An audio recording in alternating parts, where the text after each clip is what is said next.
রাজধানীর যোগেন্দ্রনগর এলাকাতে এক ব্যক্তির ঝুলন্ত মৃতদেহ উদ্ধার। সংশ্লিষ্ট ঘটনার পরিপ্রেক্ষিতে ব্যাপক চাঞ্চল্য তৈরি হয়েছে গোটা এলাকায়। অস্বাভাবিক মৃত্যুর মামলা হাতে নিয়ে এগোচ্ছে পুলিশ।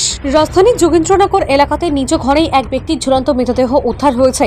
জানা গেছে মৃত ব্যক্তির নাম সুধীর দাস, বয়স 43। কি কারণে সুধীরবাবু ফাঁসি দিয়ে আত্মহত্যা করেছেন এরা বুঝতে পারছেন না। তবে পরিজনদের সাথে কথা বললে তারা স্পষ্ট ভাষায় দাবি করেছেন কোনো প্রকারের অশান্তি বা ঝামেলা ছিল না, কিন্তু এরপরেও কেন এই ঘটনা হয়েছে তা তারা বুঝতে পারছেন না বলে তাদের দাবি।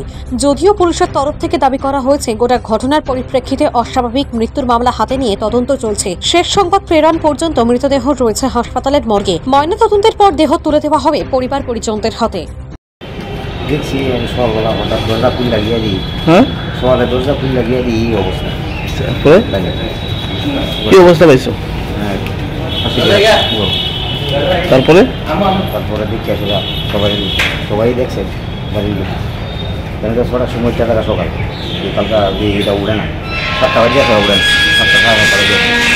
এবার তাড়াতাড়ি যেটা দরজা ভাঙছি বাইরে এসে লাগিয়ে দিই এই অবস্থা। গাড়ি কবে এটা? কালকে। কি নাম ওনার? শুক্ল দাস।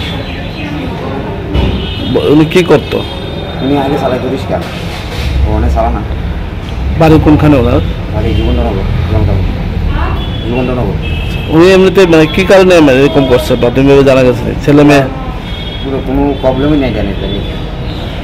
কোনো রেন্টে না শোন এমনিতে? না না, কিছু নেই। উনি সংসার কীভাবে চালতো? সংসার মনে করেন চালা না, সংসার আমরাই চালাই। বন্ধু আমরা কই খাবো। এক বাড়িতে কি থাকো তোমরা? একবারই পুলিশ তোমরাই বডি নামাইছো না পুলিশ নামাইছে? পুলিশ আসবে। তখন কি হয়? দাদি